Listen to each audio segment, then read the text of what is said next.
एकंदरीतच योजना चालवायच्यात म्हणल्यानंतर पुन्हा हेच सरकार आणावं लागेल तर त्या योजना चालतील. अशा पद्धतीनं तुम्ही व्यवस्थितपणे सांगा. हे सांगण्याची गरज आहे आणि हे एकदाच नाही बोलायचं. आता षण्मुखानंद हॉलमधनं बाहेर पडल्यानंतर ज्या दिवसापर्यंत आपल्या विधानसभेचा उमेदवाराचं बटन दाबण्याचं काम करायचं तोपर्यंत एकच विकास विकास विकास.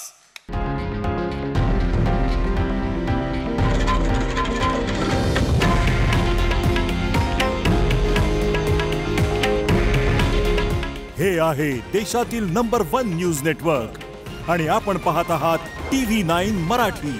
काळजी तुमची, हित महाराष्ट्राचं.